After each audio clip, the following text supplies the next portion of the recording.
Merci de votre fidélité sans cesse renouvelée au programme de Gangan TV. Vous êtes les bienvenus dans cet autre numéro de Café Débat. Vous le savez, Café Débat, c'est cette émission qui donne la parole à ceux qui veulent la prendre en vue d'impacter l'opinion. Évidemment, pour ce nouveau numéro, nous parlons de corruption. Vous le savez, la corruption qui est un fléau dans la gouvernance de plusieurs États africains, mais aussi un phénomène que le président de la République Alpha Condé a considéré comme son cheval de bataille, ce qui fait que justement il existe ce qu'on appelle l'Agence nationale de lutte contre la corruption et de la promotion de la bonne gouvernance. Évidemment, qu'est-ce que cette agence fait dans le cadre de la lutte contre la corruption dans notre pays? Est-ce que cette agence a le pouvoir de réprimer tous ceux qui sont mêlés à cette pratique qui sans doute tire l'économie vers le bas, évidemment?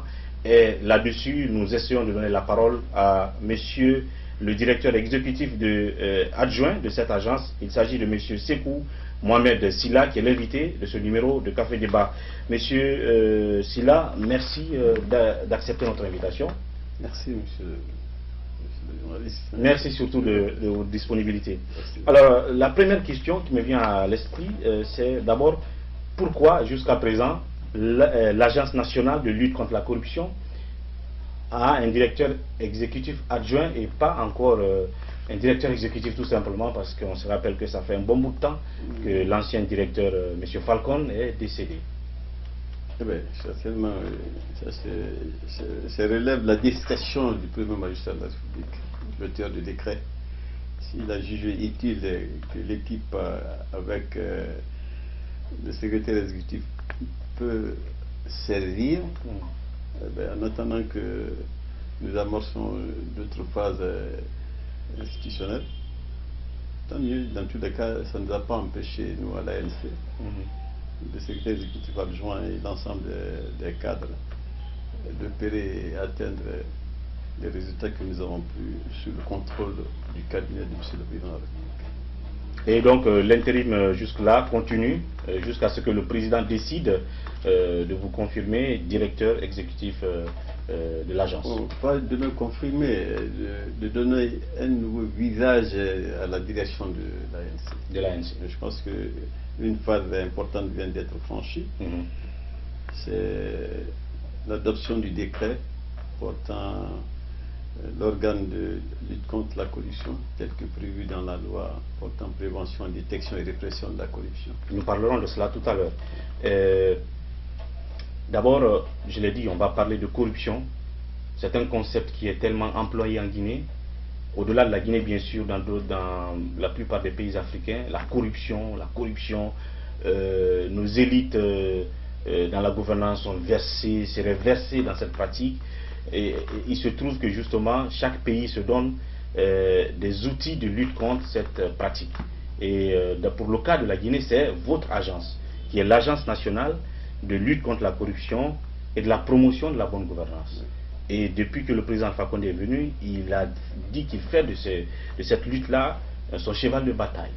Assainir la gestion financière, lutter contre tout ce qui détourne les deniers publics, ainsi de suite. Avant tout, je voulais savoir, dans votre jargon, comment vous définissez la corruption? La corruption, c'est des pratiques illicites, des pratiques contraires aux règles de bonne gestion. Les deniers tant publics que privés. Tout ce qui va dans l'encontre de la bonne moralisation est considéré comme par endroit pratique de corruption, détournement des deniers publics, arnaque, pour le vin,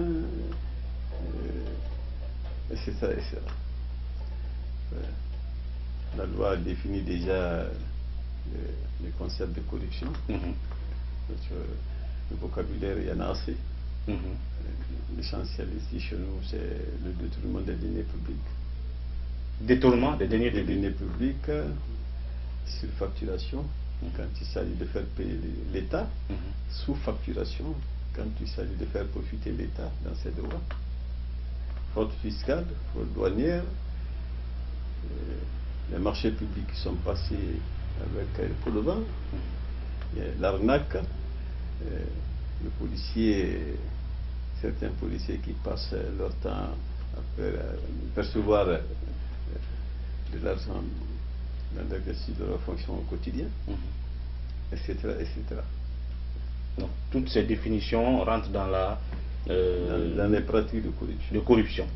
Alors, vous avez parlé tout à l'heure de ce décret portant attribution, organisation et fonctionnement de l'Agence nationale de lutte contre la corruption qui a été signé le 4 octobre 2018. Est-ce que ça veut dire qu'avant ce décret, l'agence en réalité ne fonctionnait pas puisqu'il n'y avait pas un décret fixant vos attributions, votre fonctionnement? Non, s'en faut. Le décret portant organisation de la présidence de la République.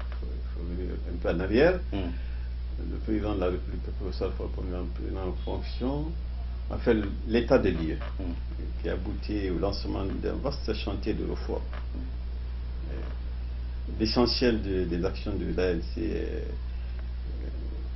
relève en partie le droit de la justice.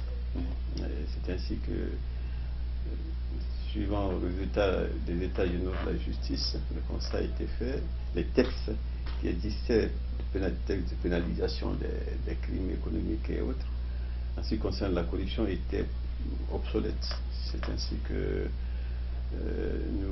la Guinée a pu se doter de deux nouveaux codes, le code pénal et le code de procédure pénale, qui peut prévoir tout un chapitre consacré aux infractions liées à la corruption et des pratiques assimilées. Et sur le plan international, africain international, le président de la République a ratifié la Convention des Nations Unies contre la corruption et instruit le lancement du processus législatif, institutionnel et normatif de lutte contre la corruption. C'est quand il venait, la Guinée avait le statut d'État hors norme, non coopérant. Donc ce décret portant attribution, organisation, l'aboutissement du processus législatif venait un peu actualiser les textes qui régissent l'agence ou oui, comme je le disais tantôt, le décret portant organisation de la présidence de la République en 2012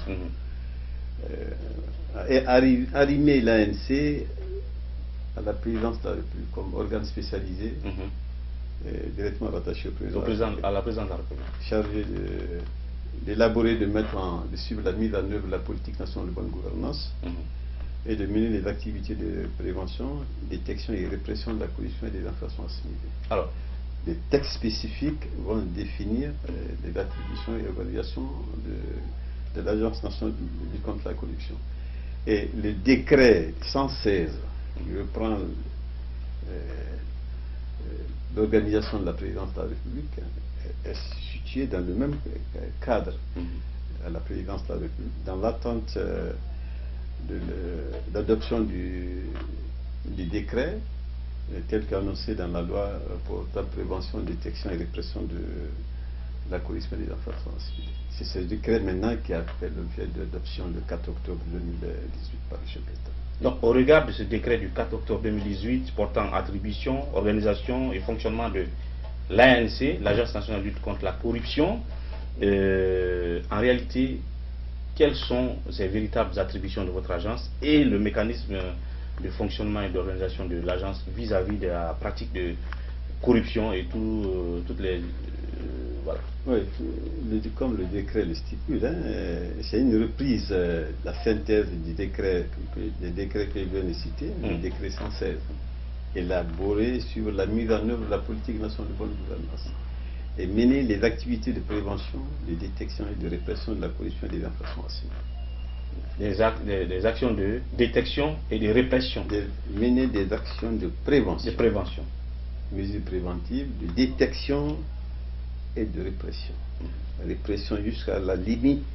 Nous préparons le dossier des faits de corruption constatés. Nous transmettons directement le dossier au parquet. C'est là, c'est limite d'intervention de l'ANC. On ne se substitue pas aux actions judiciaires. Ça, c'est le domaine des tribunaux de cour.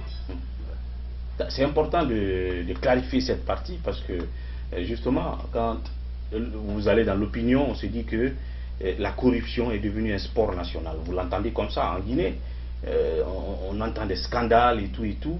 Et dire qu'il y a une agence qui existe pour cela, les gens ils se disent que cette agence, mais qu'est-ce qu'elle fait? Parce que jusque-là, on n'apprend pas qu'elle a arrêté des gens, on n'apprend pas qu'elle a tel dossier de scandale sous la main. En fait, elle n'est pas crainte en réalité, comme si l'agence n'a pas un pouvoir coercitif comme ailleurs où cette agence peut être lancer une sorte de chasse à tous ceux qui sont mêlés à des dossiers de corruption. Donc au regard de vos attributions, une fois encore, comment est-ce que vous penchez sur des dossiers qui sont tous assimilés à des questions de détournement depuis que l'agence existe? Depuis que l'agence existe, nous sommes attelés sur l'instruction du président de la République à traiter les dossiers. D'abord, permettre à la Guinée d'internaliser ses engagements en matière de lutte contre la corruption sur le plan africain et international. Ce qui aboutit à l'adoption de la loi portant prévention, détection et répression de la corruption, qui a été adoptée par l'Assemblée nationale le 4 juillet 2017. Et les textes d'application des dispositions de cette loi, dans le premier texte, c'est ce décret-là. Le décret dont je viens de faire allusion tout à l'heure là, qui va permettre à la Guinée de disposer d'une institution solide et efficace pour se lancer dans la lutte contre la corruption. Il faut d'abord disposer des ressources nécessaires, et le décret déjà répond à cette préoccupation, l'éligibilité de l'ANC à la loi des finances pour permettre à l'ANC de disposer d'une autonomie financière, mais à bon terme, c'est sa mission. Et ressources humaines, nous disposons actuellement un certain nombre de cadres, fonctionnaires et contractuels, qui ont besoin d'être renforcés dans leur capacité par la formation dont nous sommes déjà à pied d'œuvre avec l'accompagnement de nos partenaires. Mais l'effectif également, avec de hauts cadres, doivent venir compléter cette équipe-là.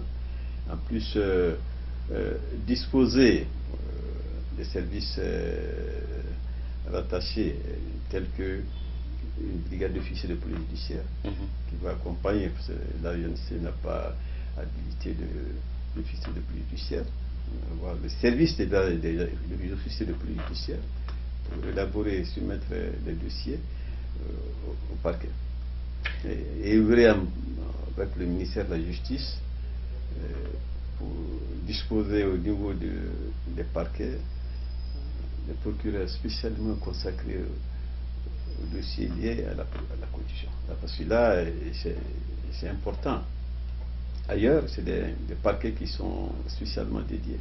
Si je peux me faire un peu allusion au cas de la France, où j'ai eu l'opportunité de faire une visite, le parquet national financier, c'est un parquet spécialement dédié aux infractions de jugement des cas de corruption. Peut-être que nous ne disposons pas assez de magistrats pour alimenter une structure comme ça, mais quel procureur ou substitut de procureur au sein des parquets peuvent bénéficier de la formation. Et ce côté également, l'ANC a exploré les possibilités de formation des magistrats qui seront désignés pour traiter les dossiers, entre autres, exclusivement consacrés à la lutte contre la corruption. Parlons toujours du fonctionnement, attribution de l'agence.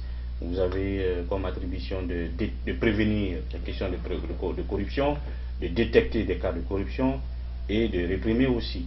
Mais si justement cette situation de lutte contre la corruption est une priorité, au point que l'agence est même rattachée à la présidence de la République, mais on voit aussi que l'agence n'est pas dans les conditions qui lui permettent d'être, comme je l'ai dit tout à l'heure, crainte et de se déployer sur le terrain, d'être aussi à l'abri de certaines choses. En termes de moyens, à un moment donné, je crois qu'il y a 2-3 ans, on apprenait que la subvention allouée à l'agence était de l'ordre de 500 millions.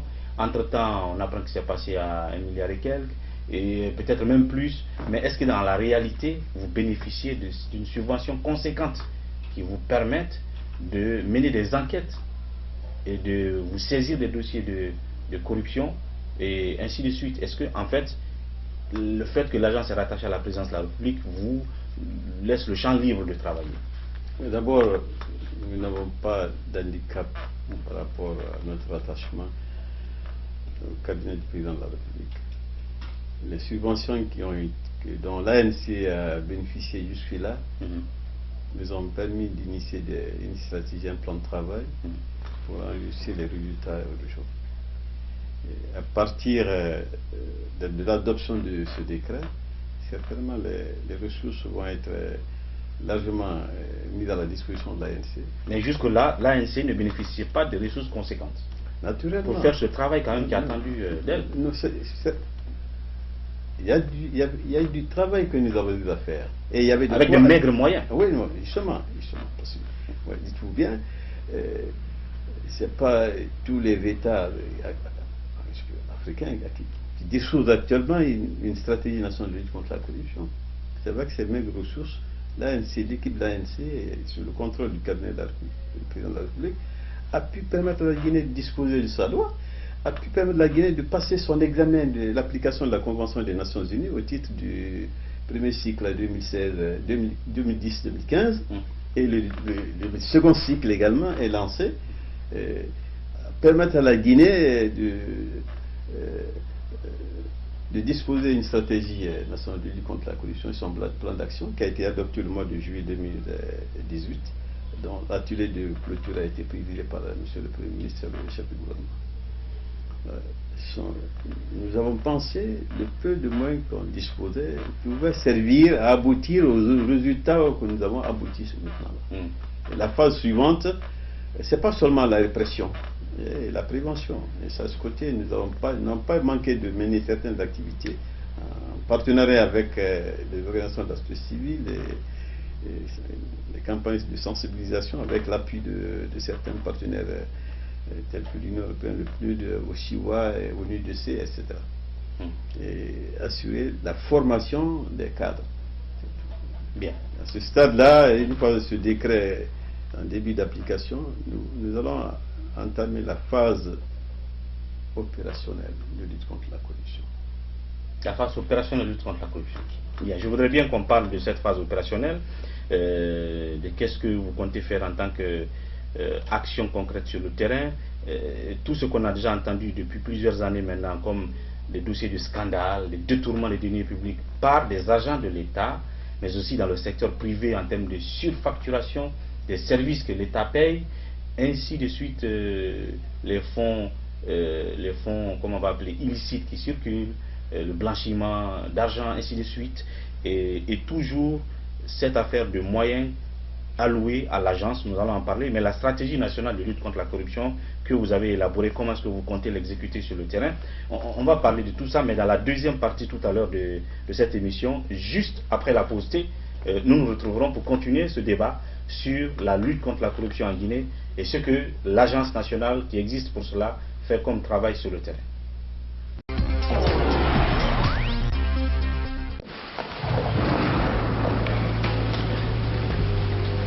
Il existe des choses qui nous donnent la force et l'audace d'aller au-delà de notre imagination. Le thé Akbar. Le thé Akbar est fabriqué en utilisant uniquement les feuilles soigneusement sélectionnées en provenance de Ceylon. La qualité du thé Akbar a été évaluée selon les normes les plus strictes par des experts en dégustation qui se sont appuyés sur près d'un siècle d'expertise dans ce domaine.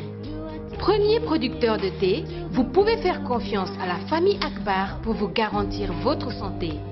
Seule la meilleure tasse de thé peut vous procurer de la fraîcheur. Thé Akbar, le leader mondial.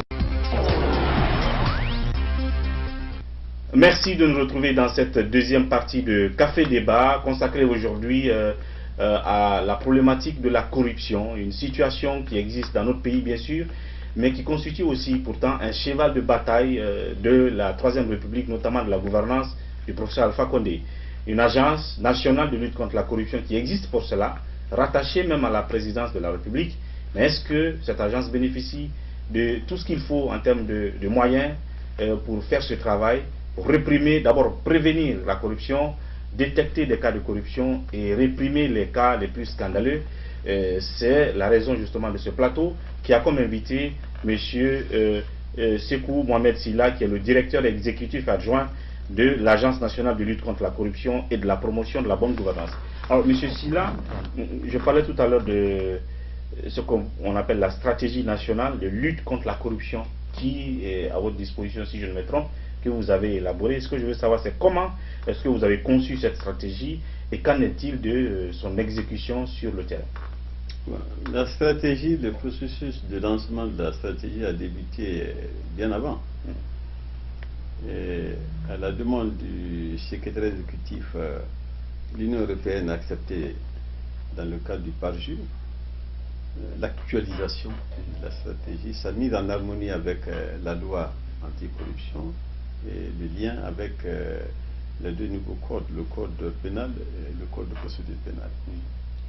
Ce qui a fait l'objet de la tenue de 2 ateliers régionaux, le premier à Cancan, le second à Mamou, qui a bénéficié de l'accompagnement d'un expert national, également pris en charge par l'Union européenne, et l'atelier national qui s'est tenu à Conakry, qui a pris en compte les résultats des 2 ateliers régionaux, Cancan et Mamou, qui a abouti à son adoption avec des observations plus ou moins pertinentes de toutes les parties prenantes, c'est les participants à l'atelier national de validation.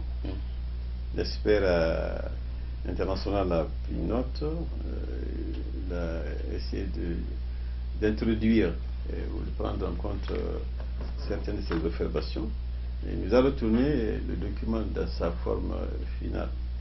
Et l'ANC, avec la mission d'assistance technique du PARJU, a fait une reprise pour savoir effectivement si l'expert a tenu compte de toutes ces observations.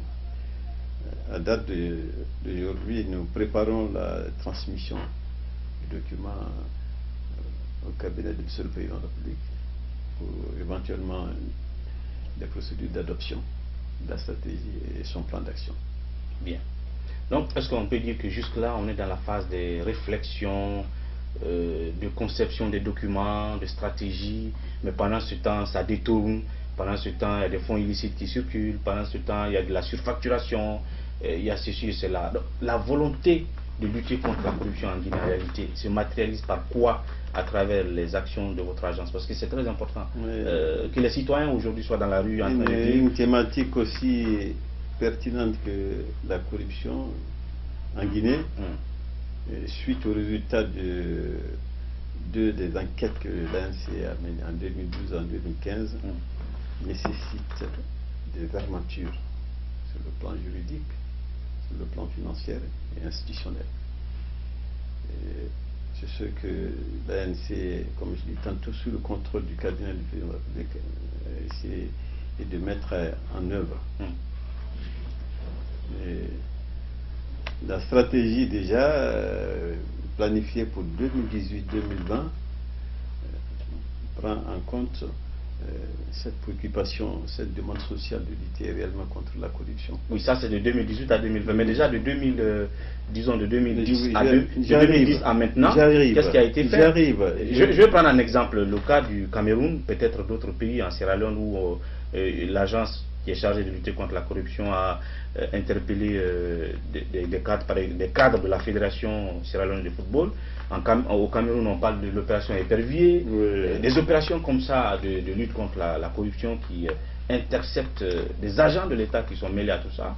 Et pourquoi pas en Guinée? Et qu'est-ce qui freine? Vous faites allusion à la Sierra Leone, c'est une référence. En 2014-2015, le budget de la commission anticorruption de la Sierra Leone était à 7 700 000 $. 7 700 000 $.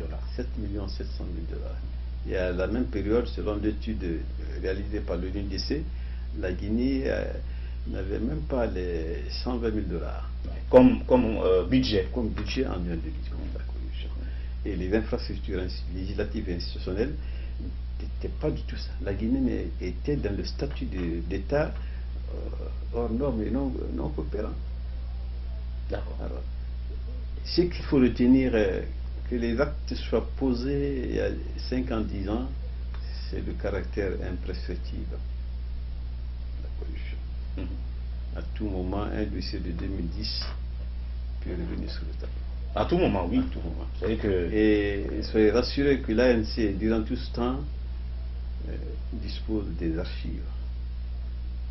Alors, sans aller en règlement de compte est-ce que vous voulez dire que dans cette armoire que je vois là, peut-être qu'il n'est pas dans le plan, mais où je vois beaucoup de dossiers, que depuis 2010, on a entendu parler de beaucoup de scandales, tel agent de l'État a tel fonds, ou tel marché a été mal négocié, marché gré à gré, et ceci, cela. Vous avez des piles de dossiers sous la main de corruption. Non seulement à l'initiative de l'ANC elle-même, mais les services de corps de contrôle.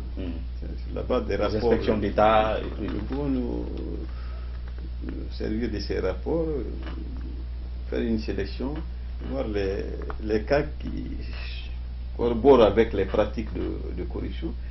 Et dans le cadre d'un partenariat plus souvent avec l'inspection générale et les autres corps de contrôle, mais des missions d'investigation. Et la Guinée actuellement est arrimée sur le plan international. Les institutions internationales sont entièrement disposées à mener des opérations avec l'ANC. Surtout quand il s'agit des fonds qui sont expatriés. C'est la pratique courante. Prendre l'argent guinéen, aller déposer dans les banques étrangères. Non, ça, il ne faut pas qu'il soit tranquille. Je vous assure, le jour que l'ANC va disposer des ressources propres, pas au-delà des capacités de l'État, nous connaissons les difficultés économiques du pays, mais le minimum, l'optimum soit mis à la disposition de l'ANC. Quand vous parlez par exemple de ceux qui peuvent prendre, qui peuvent être tentés de prendre des fonds ici et les loger dans les banques ailleurs, peut-être qu'on appelle les paradis fiscaux, ainsi de suite. Il y a eu un cas dans la presse ces derniers temps où on dit que un ministre aurait 9 millions de dollars sur son compte à Dakar. Et on a cité le service qu'on appelle la CENTIF, justement. Est-ce que ça a attiré votre attention? Est-ce que par curiosité, vous êtes intéressé à cela pour savoir est-ce vrai ou pas? Vous savez, certaines de nos actions ou activités sont menées selon notre domaine de compétence. Pour le cas que vous citez, c'est le domaine de compétence de la CENTIF. Et je pense que nous sommes en partenariat très actif avec la CENTIF. Et je ne permets pas de porter à la connaissance du public des informations dans le cadre de la mission de la CENTIF, ce qui relève de son droit. Ce qui est certain, ça a retenu notre attention. Bien. Ça a retenu notre attention. C'est des choses qui peuvent faire l'objet de... Alors, quels sont donc les cas depuis 2010 jusqu'à maintenant, ou peut-être même au-delà de 2010, je veux dire avant 2010 peut-être, de gros détournements, de scandales pour lesquels l'ANC, votre agence, a enclenché des procédures et peut-être interpellé des gens qui sont mêlés à cela, je veux dire, a résolu un tel problème de scandale ou de corruption en Guinée? Je vais vous dire, jusqu'à date, l'adoption de la loi anticorruption, le code pénal et le code de procédure pénale, la Guinée ne disposait pas d'instruments efficaces de lutte contre la corruption. Jusqu'à quand? Jusqu'à l'adoption de deux nouveaux codes, le code pénal et le code de procédure pénale, et la loi anticorruption qui n'a été adoptée qu'en 2017. En 2017. Donc jusque-là, on n'avait vraiment pas d'instruments juridiques appropriés de lutte contre la corruption. Et aller à la chasse de corrupteurs ou de corrompus sans disposer d'instruments réellement de lutte contre la corruption, c'est un peu hasardeux. Qu'est-ce qui explique cela? Alors que déjà en 2011, la volonté politique s'est exprimée de lutter contre... Justement, c'est par la volonté politique que l'état des lieux a été fait. Et à partir du résultat de l'état des lieux, il fallait d'abord chercher à avoir une autre. La Guinée a signé des conventions. Ces conventions, les dispositions n'ont pas fait l'objet d'internalisation dans l'arsenal juridique national. Et ce qui avait été fait, c'est abouti à la loi anticorruption. Et la loi anticorruption, il faut texte d'application. Et ce texte d'application, l'un des textes les plus importants, c'est celui qui a fait l'objet du décret du 4 octobre 2018. Les avancées, on avance progressivement. Alors, au regard de ce texte-là aujourd'hui, parce que tout part aussi des moyens. Quand j'ai parlé du cas de la Sierra Leone tout à l'heure, vous avez parlé de 7 millions de dollars comme budget En 2015. En 2015. Peut-être que ça a même augmenté maintenant. Certainement. Mais alors, comment vous expliquez le fait que le président de la République prenne à bras le corps la question de lutte contre la corruption et que l'instrument de lutte contre ce phénomène n'est pas 200 000 $ comme budget, ne soit pas dans un cadre de travail idéal. La période indiquée, il n'y avait pas d'instrument de lutte contre la corruption. Moi, je comprends. Alors, est-ce que maintenant, vous avec l'adoption de la loi, avec cette loi avec le décret d'application, entendons voir. Quel est le budget qu'on vous affecte alors depuis à partir de ce décret? Non. Le décret, il y a les ministères qui sont cités pour l'application de ce décret. Et je pense que M. le ministre d'État, ministre secrétaire général de la présidence de la République, prépare déjà une série de séances de travail pour l'application des dispositions opérationnelles de ce décret. En termes on sait que par exemple le médiateur de la République il reçoit 14 milliards de francs guinéens comme budget annuel. C'est ma première nouvelle. Oui. Et puis à l'Assemblée, à toutes les deux institutions. Mais quand même, l'agence, on doit la prendre au sérieux. En termes de chiffres, combien vous bénéficiez? Ne comparez pas. Le médiateur de la République, c'est une institution républicaine qui est privée, qui est opérationnelle avant l'ANC. Bien sûr. Bon, l'ANC... il a fallu que le chef de l'État, en fasse une priorité. Avant de mettre les fonds, il fallait préparer le terrain. Donc quand je prends le médiateur de la République, c'est entre autres institutions. L'ANC résume ou représente cette volonté quand même de moraliser la gouvernance publique. Oui. Alors, est-ce que vous voulez dire aujourd'hui qu'est-ce qu'on vous affecte à partir des changements de ce nouveau texte comme fonds pour que vous puissiez travailler je vais dire de façon libre, mais à l'abri des tentatives de corruption. Parce que justement, si vous allez contre la corruption, contre les corrupteurs et corrompus, c'est sûr qu'ils vont être tentés de... Naturellement. Évidemment, de vous corrompre. Mais il faut que vous soyez à l'abri de tout ça. Parce qu'aujourd'hui, on a affecté de vrais fonds à votre disposition pour ce travail. Le chef de l'État attend des propositions. C'est stipulé dans le décret. L'ANC, en collaboration avec les services compétents, ministère du Budget, Économie et Finances, prépare le projet qui est soumis à l'Assemblée nationale pour son adoption. Et cette phase actuelle, heureusement, la session budgétaire a été ouverte tout récemment. Nous espérons que cette volonté du chef de l'État va être soutenue et que l'ANC puisse disposer avec la stratégie et le plan d'action que nous avons bien chiffré d'ailleurs, pour permettre à l'ANC d'être opérationnelle, c'est-à-dire disposer de ressources nécessaires à la phase opérationnelle. Et en termes de pouvoir, je ne sais pas, selon vos attributions, est-ce que quand vous allez commencer à mettre en pratique cette stratégie, l'ANC ne peut pas être intimidé par qui que ce soit dans le cadre de cette démarche d'interpellation d'un tel citoyen ou d'un tel responsable de l'administration, quand la personne est mêlée dans un dossier de détournement des deniers publics, de surfacturation ou de ceci ou cela. Vous savez, le texte, l'institution, ça dépend des hommes aussi. On peut disposer des textes qui nous confèrent de plein pouvoir si les hommes qui sont chargés de l'appliquer ne sont pas à la hauteur. Ce n'est pas évident. Et sur ce terrain-là, vous dites que vous êtes engagé, vous, et imperturbable une fois que vous avez commencé à lancer une chasse contre... Vous savez, il faut comprendre le président Alpha Condé. Il n'a pas d'État dans la main. Il a pris des engagements avec le peuple guinéen qu'il entend honorer, et sur le plan international qu'il entend honorer. Bien. Toute personne physique, institutionnelle, morale qui bénéficie d'une parcelle de sa confiance doit s'en investir. Ce n'est pas pour faire peur à quelqu'un, mais c'est pour permettre à cet homme d'honorer ses engagements. Et soyez rassurés, à l'ANC ici, plus d'un sera surpris. Bien.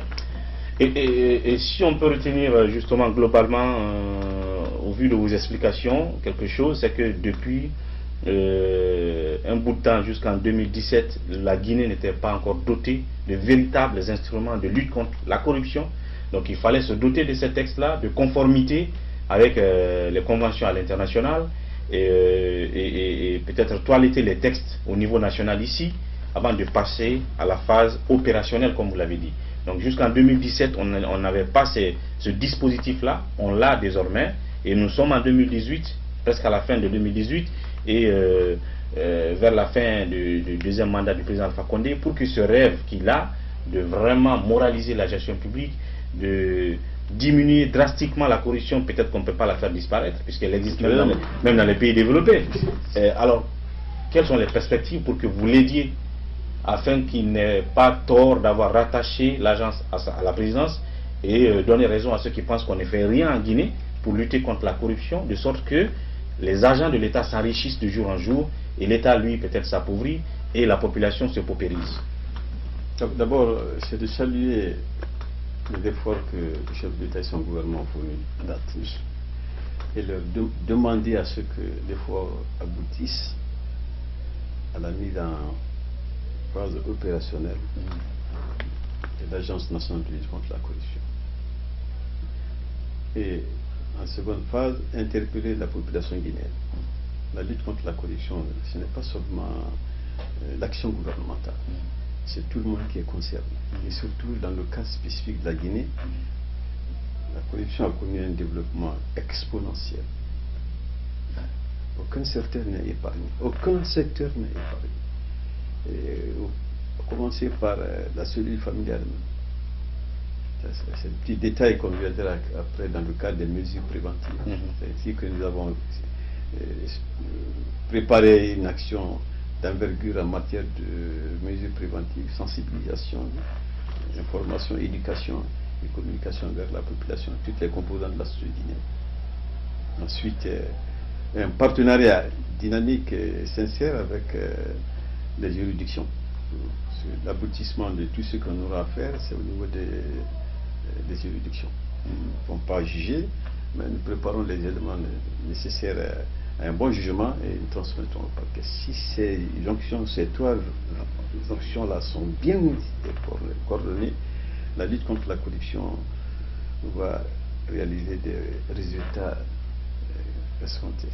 Donc ça veut dire que si les Guinéens pensent qu'il y a des dossiers qui sont enterrés, il y a des scandales qu'on a entendus ici, que les médias ont mis sur la place publique, d'autres qu'on a entendus même dans le cercle du gouvernement, parce que la ministre Malado, à un moment donné, a fait un rapport sur des marchés qui ont été mal passés en Guinée, beaucoup de dossiers de scandale.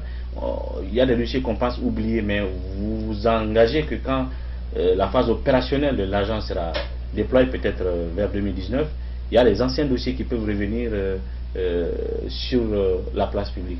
Il ne faut pas se cacher, ce n'est pas nous qui le disons, c'est la Constitution de la République qui dit que le caractère est imprescriptible. Ça veut dire un bon camarade qui a commis quelque chose il y a 10 ans, ben, un jour il peut se trouver devant le tribunal et de répondre à ses actes. Et ça c'est évident. Tous les dossiers faits de corruption, peut-être que nous ne pouvons pas tous les traiter. L'ANC ne peut pas tous les traiter. Mais des actions seront déjà entamées. On aura une stratégie définie qui pourrait permettre non seulement d'être actuelle, mais avoir un regard sur le passif. Au fur et à mesure nous travaillons sur des cas récents, mais nous travaillons également sur le passif pour interpeller ceux qui pensaient que les actes commis il y a quelques années ne sont plus d'actualité. Le rapport dont vous faites allusion de Mme Malado, c'est un important travail qu'elle a pris ça de sa propre initiative et les résultats sont là. Et l'inspecteur général d'État est là, bien arrimé actuellement là, parce que son décret d'application aussi est signé. Les autres acteurs de la lutte contre la corruption, une bonne synergie permettra au président de la République d'engager des résultats d'ici 2020. D'ici 2020, bien. Et il y a le volet, on va terminer par ce volet-là, vous l'avez cité tout à l'heure, de prévention. Là, je pense que vous aurez beaucoup de choses à faire, à condition que vous ayez un fonds conséquent, évidemment. Parce qu'il faut sensibiliser pour changer la mentalité. C'est vrai que je viens de vous interpeller sur la responsabilité de l'État, qui pour beaucoup ne fait pas beaucoup d'actions pour lutter contre la corruption, mais il y a aussi un frein social. C'est-à-dire qu'on a l'impression qu'en Guinée, quand quelqu'un vient au poste et qu'il ne détourne pas, il n'est pas béni.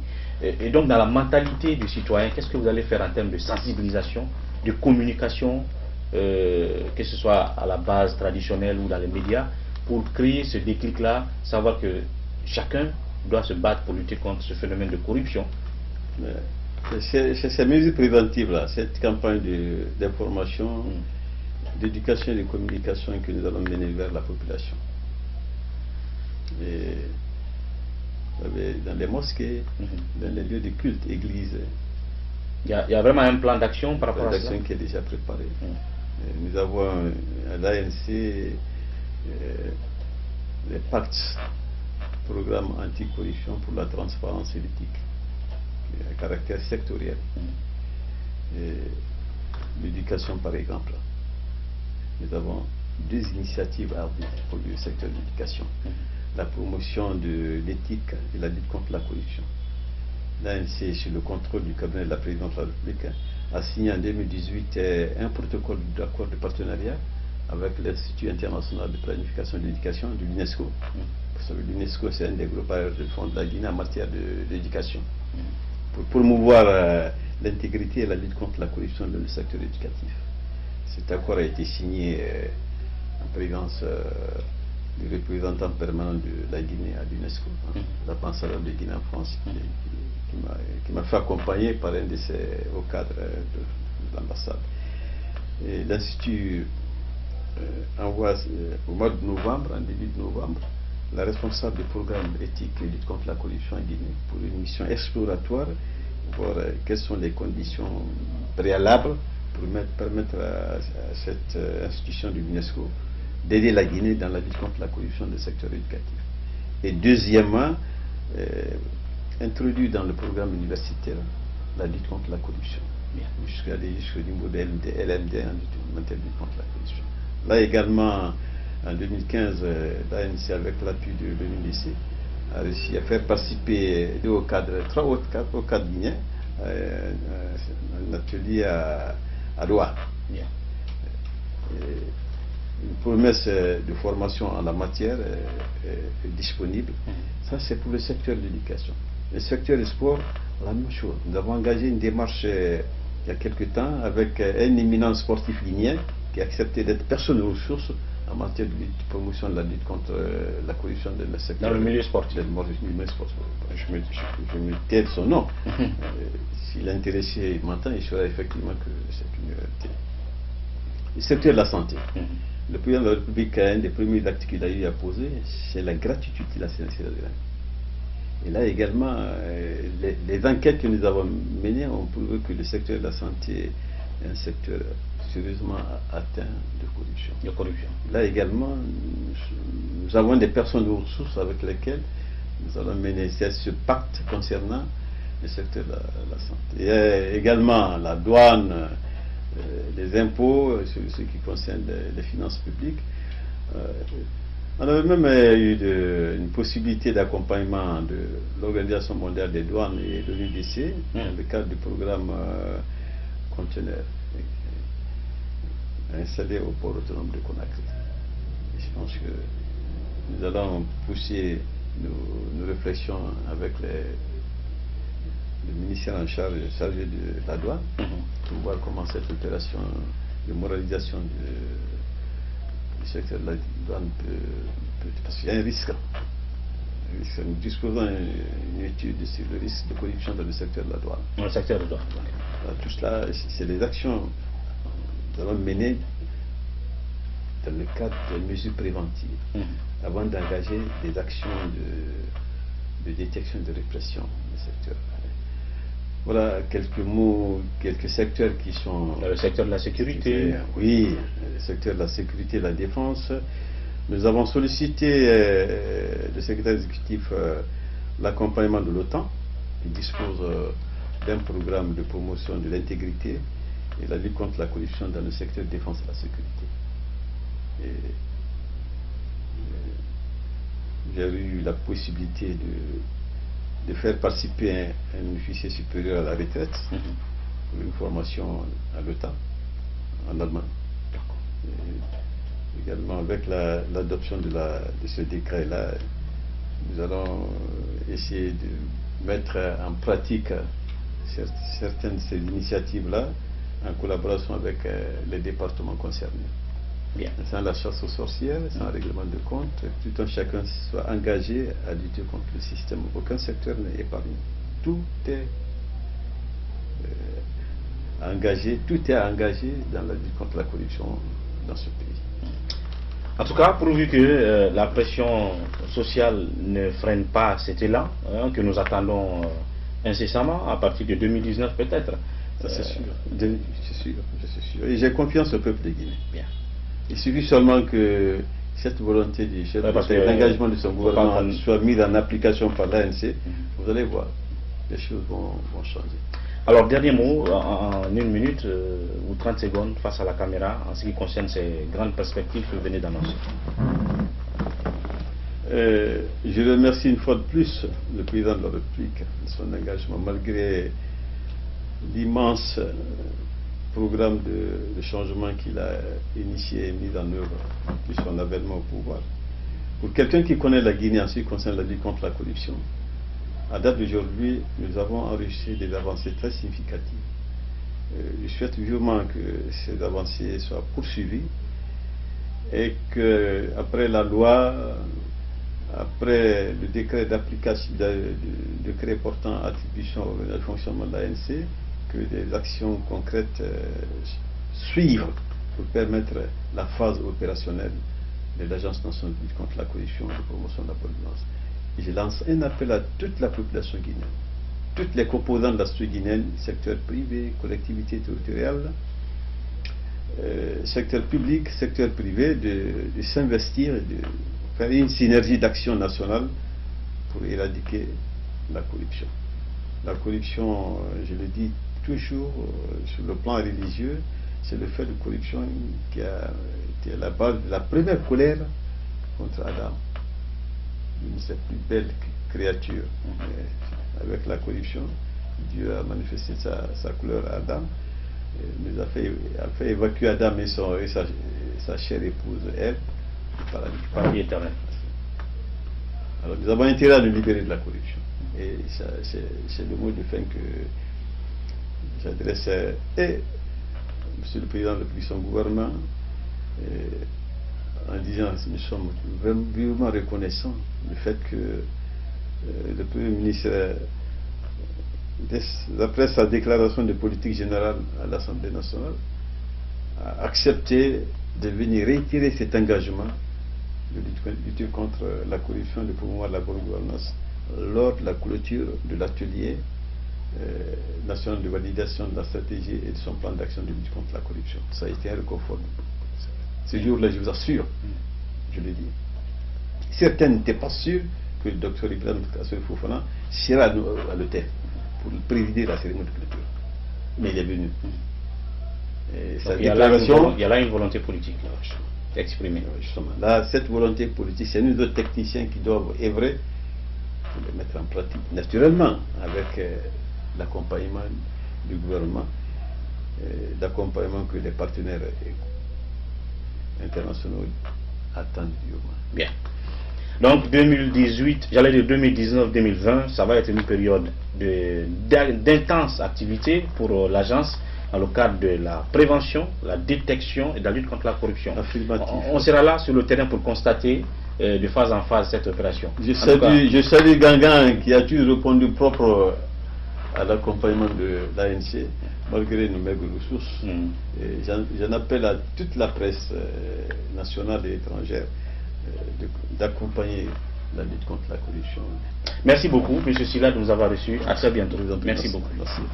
À vous, merci de toute votre attention. Comme vous l'avez compris, c'était cette émission consacrée à la problématique de la corruption en Guinée et ce que l'agence dédiée pour la lutte contre le phénomène fait comme travail en Guinée, les moyens dont il dispose, les défis et justement ce qui est attendu justement de l'État dans ce sens-là. Nous reviendrons sur ce sujet bientôt, évidemment, quand l'agence rentrera dans sa phase opérationnelle de lutte contre ce phénomène de corruption entre 2019 et 2020. D'ici là, à bientôt, prenez soin de vous et au revoir.